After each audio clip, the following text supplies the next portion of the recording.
திமுக காரங்கெல்லாம் சேர்ந்து அதிகப்படியாக தாக்குதல் நடத்திட்டாங்க. எனக்கு அதிகப்படியான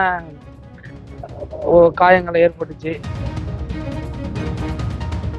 தளபதி வாழ்க, அம்மா வாழ்க, அசிங்கமான வார்த்தையெல்லாம் இந்த மாதிரி வாழ்க போகணும் இந்த ஊரில் யாராவது சொல்லியிருந்தீங்கன்னா குடும்பத்தோட கொளுத்திடுவேன். எங்களை 5 பேரையும் மிரட்டினாங்க.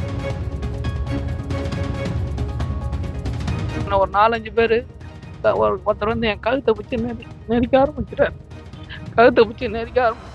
நான் விடுங்கண்ணா என்னால் இன்னும் ஒரு 2 விஷயம் பிடிச்சிருந்தாலும் நான் மயக்கம் போட்டு கீழே வந்திருப்பேன். இல்லை என் உயிர் சேதமே நடந்திருக்கும்.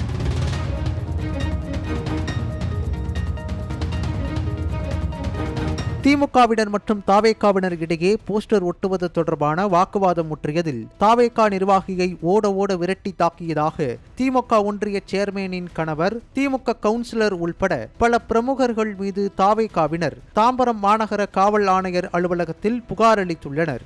சென்னையை அடுத்த கோயில்பாக்கம் நன்மங்கலம் ஊராட்சியில் தமிழக வெற்றிக் கழகத்திற்கு ஒன்றிய அளவில் புதிய பொறுப்புகள் வழங்கப்பட்ட நிலையில் தாவேகாவினர் நன்றி தெரிவித்து போஸ்டர்கள் ஒட்டியுள்ளனர். இந்த நிலையில் தமிழக துணை முதலமைச்சர் உதயநிதி ஸ்டாலின் பிறந்த நாளை ஒட்டி திமுகவினரும் ஒரு பக்கம் விளம்பர போஸ்டர்கள் ஒட்டியுள்ளனர். இந்த சூழலில் திமுக ஒட்டிய போஸ்டர்கள் மீது தாவேகாவினர் தங்களது போஸ்டர்களை ஒட்டியதாக கூறப்படுகிறது. இதனால் இரு தரப்பினருக்கும் இடையே மோதல் ஏற்பட்டுள்ளது. இந்த மோதலை தொடர்ந்து திமுகவினரிடம் பேச்சுவார்த்தைக்காக தாவேகா நிர்வாகிகள் அழைக்கப்பட்டுள்ளனர். இதில் பரங்கிமலை தெற்கு ஒன்றிய துணை செயலாளர் வி. ரவிச்சந்திரன் உள்பட 4 தாவேகா நிர்வாகிகள் அங்கு சென்றபோது புனித தோமையர் திமுக ஒன்றிய சேர்மேனின் கணவர் பாரதி ராஜா, நன்மங்கலம் வார்டு திமுக கவுன்சிலர் வசீகரன் உள்பட சுமார் 10 பேர் கொண்ட கும்பல் அந்த இடத்தில் காத்திருந்ததாக கூறப்படுகிறது. பேச்சுவார்த்தைக்கு வந்த தாவேகாவினரை அந்த கும்பல் ஆபாச வார்த்தைகளால் திட்டியதோடு தாவேகாவினரை கண்மூடித்தனமாக தாக்கியதாக கூறப்படுகிறது. இந்த தாக்குதலின் போது ரவிச்சந்திரனின் கழுத்தை நெரித்து கொலைவெறி தாக்குதல் நடத்தியதாகவும், டிவிகே என இன்னொரு முறை கொடி தூக்கினால் கொலை செய்து விடுவோம் என மிரட்டியதாக கூறப்படுகிறது. மேலும் தாக்குதலை வீடியோ எடுக்க முயன்ற தாவேகா நிர்வாகிகளின் கைபேசிகளையும் திமுகவினர் பறித்து சென்றதாக தாவேகாவினர் குற்றம் சாட்டியுள்ளனர். நான் தமிழக வெற்றி கழகத்துல பரங்கிமலை தெற்கு ஒன்றிய கழக நிர்வாகியா ஒன்றிய துணை செயலாளராக இருக்கேன். இன்னைக்கு காலையில திமுக காரங்கெல்லாம் சேர்ந்து அதிகப்படியா தாக்குதல் நடத்திட்டாங்க. எனக்கு அதிகப்படியான காயங்கள் ஏற்பட்டுச்சு. 4-5 பேர்கிட்ட நான் பயங்கரமா அடிக்க ஆரம்பிச்சுட்டாங்க. என்னால வலி தாங்க முடியல. என்கிட்ட இருந்த போனை பிடிக்கிட்டாங்க. அதே போல டிவிகே என்னை அடிக்கும் போது டிவிகேன்ற குரலே இங்க ஒலிக்கவே கூடாது. இந்த ஊராட்சியில இது ஊருக்குள்ளேயே நீங்க அதை இன்னும் அதிகமாடி பண்ணீங்கன்னா உங்களை வீட்டோட கொளுத்திடுவேன் அப்படின்றத கடுமையா விமர்சித்தாங்க. தகாத வார்த்தைகளை அந்த ஊர் ஜனமே பார்த்தது. தகாத வார்த்தைகளை ரொம்ப கடுமையான சொற்கள்லாம் எங்களை பேசினாங்க. ஒருத்தர் வந்து என்ன ஒரு 4-5 பேர் ஒருத்தர் வந்து என் கழுத்தை பிடிச்சி நெரிக்க ஆரம்பிச்சிட்டாரு. நான் விடுங்கண்ணா என்னால் இன்னும் ஒரு 2 விஷயம் பிடிச்சிருந்தாலும் நான் மயக்கம் போட்டு கீழே வந்திருப்பேன். இல்லை என் உயிர் சேதமே நடந்திருக்கும். அந்த அளவுக்கு என்னை கடுமையாக தாக்குனாங்க. ஒருத்தர் மார்லேயே குத்திட்டாரு. இன்னமும் வலி இருக்கு. என்னால் தாங்க முடியல.